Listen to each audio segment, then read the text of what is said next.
آمد گفت که دو بار همراه صحبت کردم در این جلسه.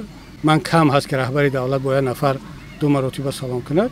3 روز دستت رو نشد دیگر تبرکی. جواب شما؟ من گفتم که تشکر برای آنکه 2 بار سلام کردید، اما امکان ندارد.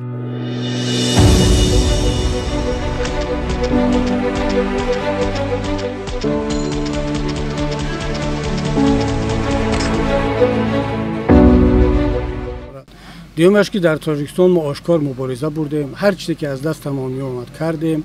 اگر آشکار مبارزه نمی بردیم ما رو منع نمی کردن، مالکیتم رو نمی گرفتن، زندانی نمی کردن برادران ما را. حداقل بروند صحبت های ویدیویی ما را، مصاحبه های ما را، برآمده های ما در پارلمان سال 2010 2011 تا 2015 رو ببینن و بها بدن. یک برادر به من همینجا گفت، حالا اسمش را میگیرم، شراف‌الدین گدایف، گفت که واقعا گفت همونقدر تحت تاثیر این تبلیغات مانده بودیم که تا وقتی که خودم بعد در این سالهای نزدیک دیدم برآمدهای سال 2014 13 رو، منم باور میکردم که شما در تاجیکستان خاموش بودید، هیچی نمیگفتید. گفتم شما اون وقت کی رو گوش میکردید؟ گفت اصلا خبر نداشتیم. پس این کمبودی خودت بود است که الان بعد که در خارج آمدی بعد دیدی که نه اونا در دوشنبه گپ میزدن. میگن هیچ فرق بین صحبت امروزه و دوشنبه من نمیبینم. یعنی شما هیچ وقت رحمانوف تعریف نکردین؟ هیچگاه. من حتی رحمانوف را تا برآمدن یک مرتبه هم در روشم جناب عالی نگفتم. ماشاءالله. ببین هر کسی اگر پیدا کنه در غایبش در حاضرش بگوید که کبیری رحمانوف را جناب عالی گفته است، من میام استعفا میدم، میگم گپ تو حق نگفتم در حیاتم. حتی با من گفتن چند مرتبه که رحمانوف خفه شده ایستاده است که همه دنیا همه تاجیکستان جناب عالی میگه.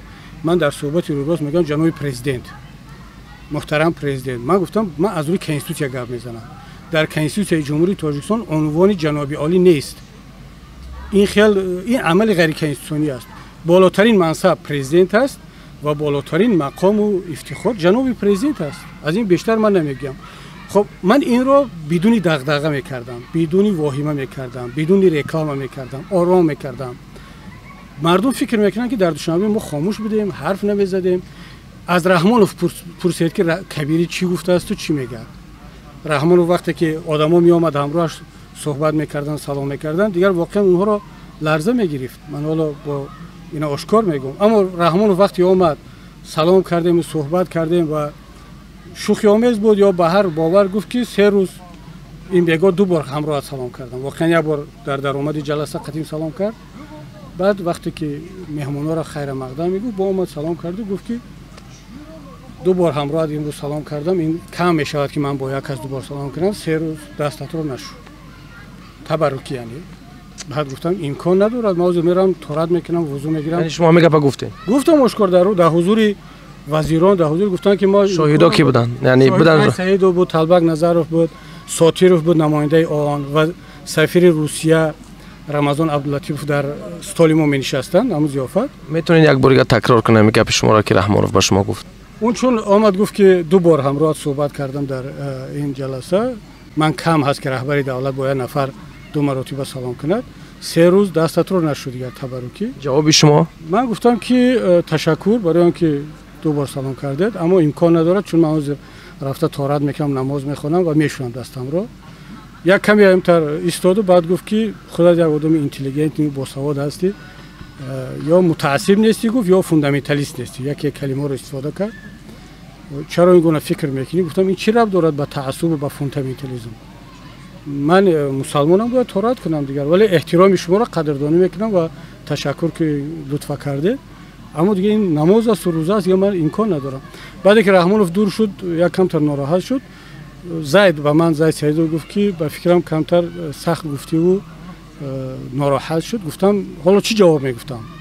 اگر میگفتم که بله من 3 روز نه 1 هفته دستم رو نمیشم، دروغ میشد. من تملق رو دوست نمیدارم. من یکم جواب غیر قانونی غیر اخلاقی ندادم.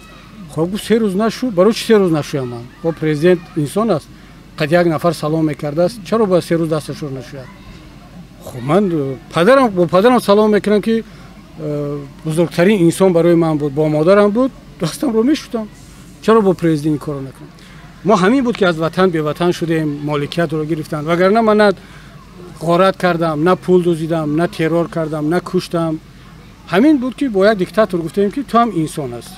و این خوب است که وقتی آخر کم کم این سوال ها هم داده می شود. ببینید تو از من نپرسن من نمیگویم. یعنی هیچ وقت ناومدم خودم میکروفون رو منو بگم که مردم من فلان کردم. اما چون سوال دادید من جواب دادم. تشکر زیاد، خیلی صحبت جالب بود. در حقیقت فکر میکنم که یکی از جالبترین اینترویوهای من باشه.